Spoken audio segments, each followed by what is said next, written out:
പ്രഭാഷകൻ 37-ാം അധ്യായം. യഥാർത്ഥ സ്നേഹിതൻ. ഞാനും നിന്റെ സ്നേഹിതനാണെന്ന് എല്ലാവരും പറയും, എന്നാൽ ചിലർ നാമമാത്ര സുഹൃത്തുക്കളാണ്.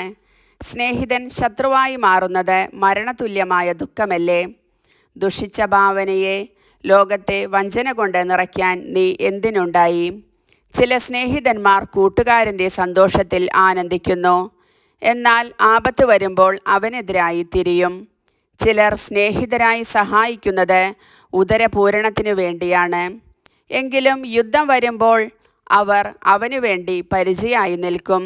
സ്നേഹിതനെ മറക്കരുത്, നിന്റെ ഐശ്വര്യകാലത്ത് അവനെ അവഗണിക്കരുത്. എല്ലാ ഉപദേശകരും മാർഗനിർദ്ദേശം നൽകുന്നു, എന്നാൽ ചിലരുടെ ഉപദേശം സ്വാർത്ഥപരമാണ്. ഉപദേശകനെ സൂക്ഷിച്ചുകൊള്ളുക, ആദ്യം അവൻ്റെ ലക്ഷ്യം ഗ്രഹിക്കണം. അവൻ നിന്നെ ചതിച്ചെന്നു വരാം, സ്വാർത്ഥലാഭമായിരിക്കാം അവൻ്റെ ഉന്നം. നിന്റെ മാർഗം സുരക്ഷിതമാണ് എന്നു പറഞ്ഞിട്ട് നിനക്കെന്തു സംഭവിക്കുന്നു എന്നു കാണാൻ അവൻ മാറി നിൽക്കും. നിന്നെ സംശയിക്കുന്നവനോട് ഉപദേശം ചോദിക്കരുത്, അസൂയാലുവിനോട് നിന്റെ ലക്ഷ്യം വെളിപ്പെടുത്തരുത്. സ്ത്രീയോട് അവളുടെ പ്രതിദ്വന്ദിയെ പറ്റിയോ, ഭീരുവിനോട് യുദ്ധത്തിനെ പറ്റിയോ, വ്യാപാരിയോട് വിലയെ പറ്റിയോ, വാങ്ങുന്നവനോട് വിൽപ്പനയെ പറ്റിയോ, വിദ്വേഷിയോട് നന്ദിയെ പറ്റിയോ, ക്രൂരനോട് കരുണയെ പറ്റിയോ, അലസനോട് അധ്വാനത്തെ പറ്റിയോ, ഒരു വർഷത്തേക്ക് കൂലിക്കെടുത്തവനോട് ജോലി പൂർത്തിയാക്കുന്നതിനെ പറ്റിയോ, മടിയനായ ദാസനോട് വലിയ ഉദ്യമത്തെ പറ്റിയോ ആലോചന നടത്തരുത്. ഇത്തരക്കാരോട് ഉപദേശം തേടരുത്. ദൈവഭക്തനും കൽപ്പനകൾ പാലിക്കുന്നവനെന്ന് ഉറപ്പുള്ളവനും നിന്റെ സ്വഭാവത്തിന് ഇണങ്ങുന്നവനും നിന്റെ പരാജയത്തിൽ സഹതപിക്കുന്നവനുമായ ഒരുവനോട് എപ്പോഴും ഒട്ടിനിൽക്കുക. നിന്റെ ഹൃദയത്തിൻ്റെ ഉപദേശം സ്വീകരിക്കുക, അതിനേക്കാൾ വിശ്വാസ്യമായി എന്തുണ്ട്? ഗോപുരത്തിന് മുകളിലിരുന്ന് നിരീക്ഷിക്കുന്ന 7 പേരേക്കാൾ സ്വന്തം ഹൃദയമാണ് കൂടുതൽ വിവരങ്ങൾ നൽകുന്നത്. എല്ലാറ്റിലുമുപരി സത്യമാർഗത്തിൽ നിന്നെ നയിക്കുന്നതിന് അത്യുന്നതനോട് പ്രാർത്ഥിക്കുക. യഥാർത്ഥ ജ്ഞാനി. ചിന്തയാണ് എല്ലാ പ്രവൃത്തിയുടെയും ആരംഭം, എല്ലാ ഉദ്യമവും ആലോചനയുടെ തുടർച്ചയാണ്.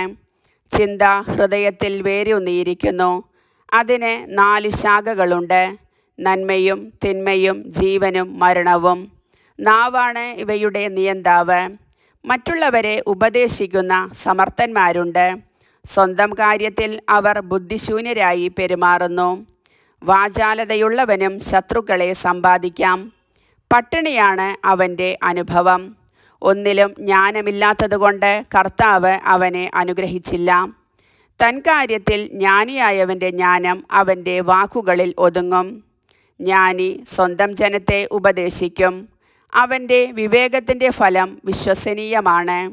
ജ്ഞാനിയുടെ മേൽ സ്തുതി കുന്നുകൂടും, കാണുന്നവരെല്ലാം അവനെ ഭാഗ്യവാനെന്ന് വിളിക്കും. മനുഷ്യൻ്റെ ദിനങ്ങൾ പരിമിതമാണ്, ഇസ്രായേലിൻ്റെ ദിനങ്ങൾ സംഖ്യാതീതവും. ജ്ഞാനി സ്വജനമധ്യേ ആദരം നേടും, അവൻ്റെ നാമം അനശ്വരമാകും.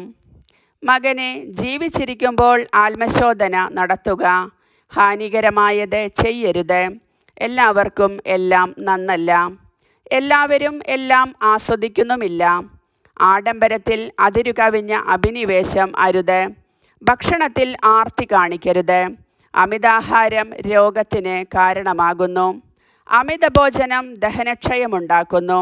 അമിതഭോജനം അനേകരുടെ മരണത്തിന് ഇടയാക്കിയിട്ടുണ്ട്, അത് നിയന്ത്രിക്കുന്നവന് ദീർഘായുസ്സുണ്ടാകും.